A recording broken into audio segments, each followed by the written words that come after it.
Hey guys, Nour here, and today's video is kind of different. I wanted to talk about my year of publishing and my experience and all the stress and ups and downs of publishing a book. Let's get started. Should I leave that in there? Yeah. So to be honest, this whole experience didn't actually start this year. It started, I think, in 2015 when I started writing my book. So it's been a while, which makes me feel kind of old. So yeah, I started writing the book in 2015. I might have done a video on this before, but I'll just summarize it really quick. I started writing in 2015, didn't finish the book until 2017, and that's when I got the book copyrighted. Now, I actually had a question on my comments in another video where Jessie Jubilee, thanks for the question by the way, where she asked if I got my book copyrighted before or after I hired an editor. And the answer is, I actually did it before I even had my beta readers read the book. I was that paranoid. That's pretty much how I did it. I was pretty much paranoid about people stealing my work that I got it copyrighted way in 2017. But it actually worked out because it took me 2 years to write the book, and because it took that long, it was actually more thought out and I didn't have as many mistakes as somebody who would write a book in like a month or 3 months, so it just worked out. So my beta readers didn't make me change like a giant chunk of my book. So it was a positive experience in terms of that. And copywriting my book didn't really affect me in any way. I don't generally recommend that you copyright your book before your beta readers get to read it, because if they tell you to change a lot, or if you end up changing a lot, then you'll have to go through the process again and send another form to copyright your book. Generally, if you're traditionally publishing, you would send your book to agents or publishers. So generally your agent or publisher would send a form to the Library of Congress so that they could copyright the book. So that's after you get an agent or publisher, not before. Now, if you're not traditionally publishing, if you're going the self-publishing route, you probably wouldn't copyright your book until after you give your editor your book, because let's be honest, she's gonna find mistakes.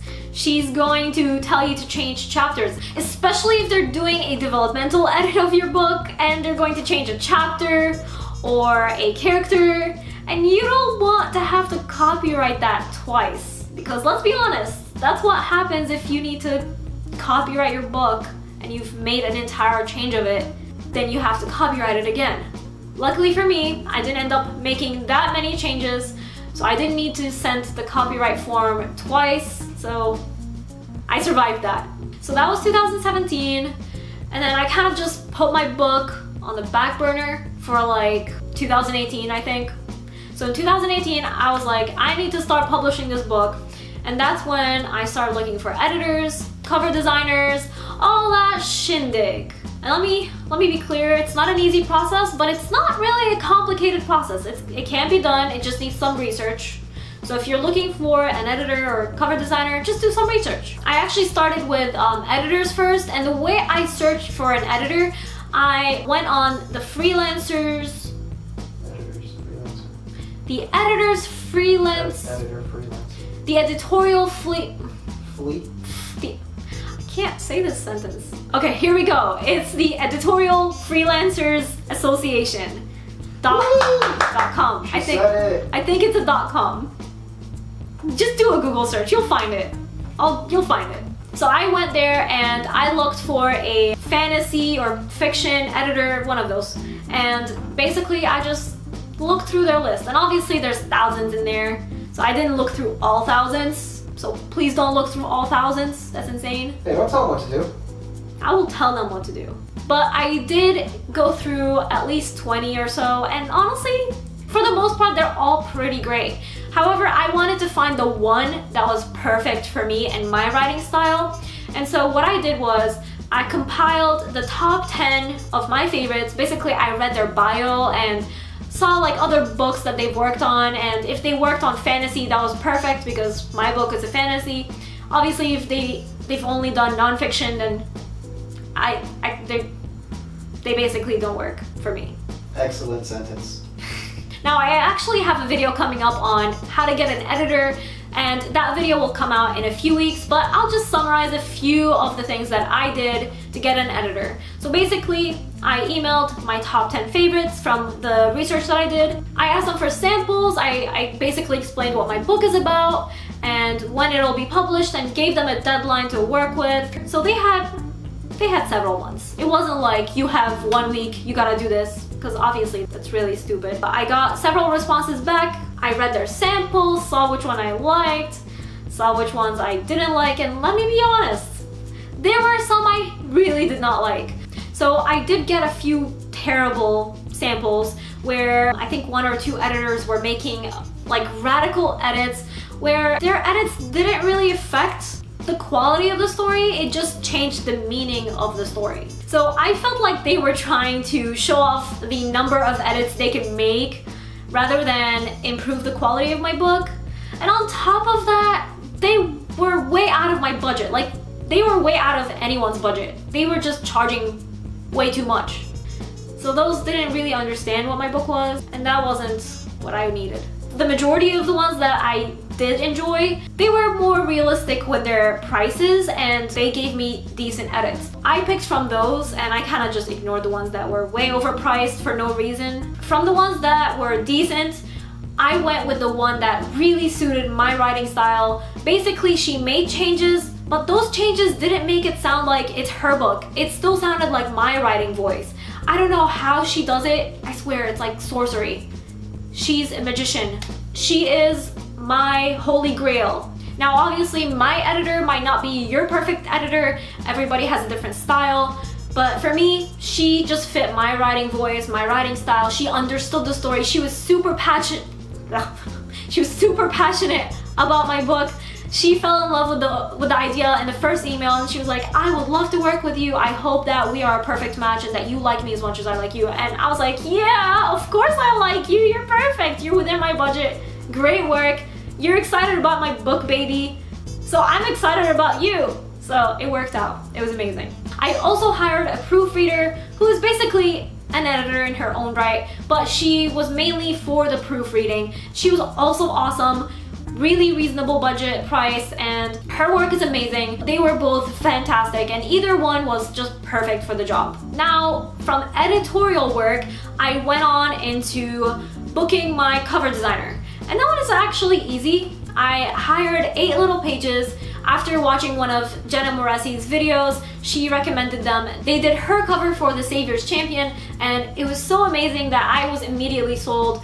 When she talked about them and how fantastic their work is, I knew I needed to book them. I immediately emailed them, found out more information, set a date, and that was done. That was actually pretty easy. I didn't even need to do much research. I mean, I did look into other cover designers, but they were just so great that I just didn't have a doubt that I wanted them. Now, my book cover is actually in the process of being completed.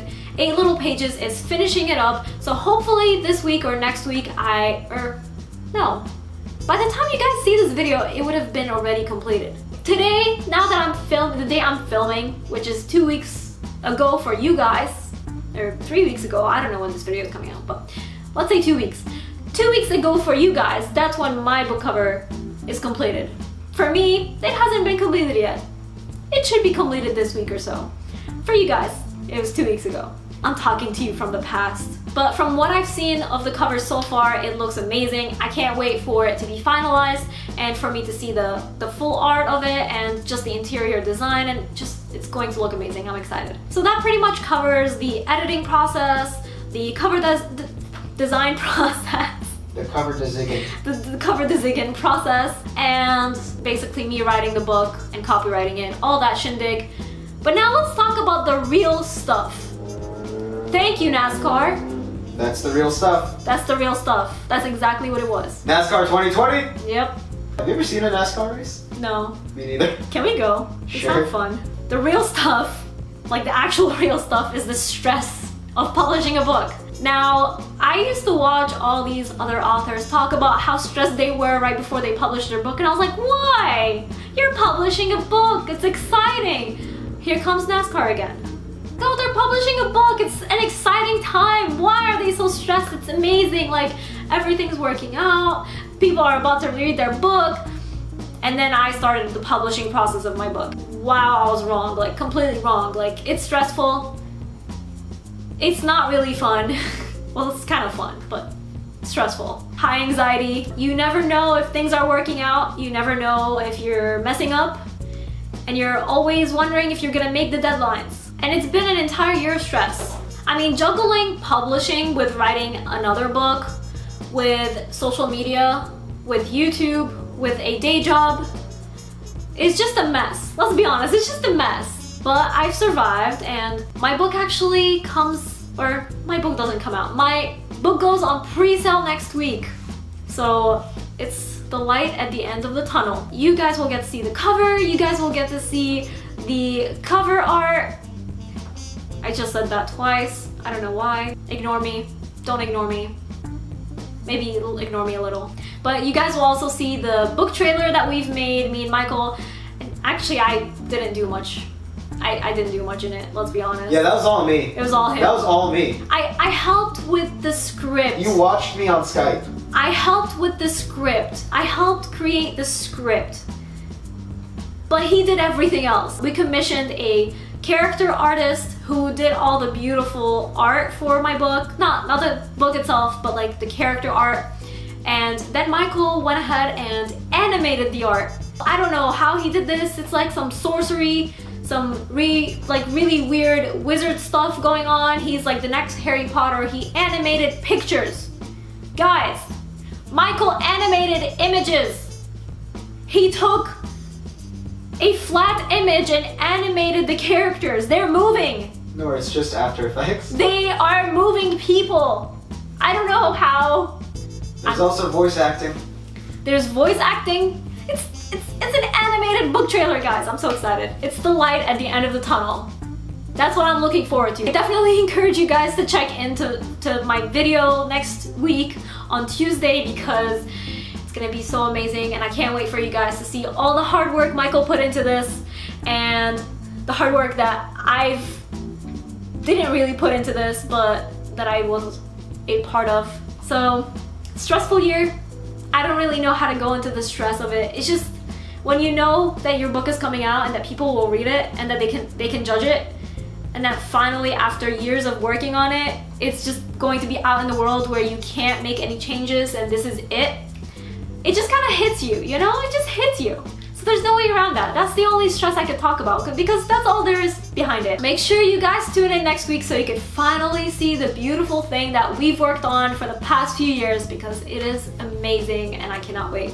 So yeah, that's my publishing journey, my writing journey, my 1 year publishing experience, which actually spanned several years. It's worth it despite the stress. Don't be afraid to go for it, even if it is stressful. And I will see you next week, Tuesday at 3 p.m. Eastern Time. I don't know where you guys live, but the video comes out 3 p.m. Eastern Time. So make sure you tune in and find out what my book is about and learn about everything that has been stressing me for the past year. People are gonna have to read it. And yeah, remember Nour for president. Amazing. Very elegant transition into that last one. I tried. I get credit for trying.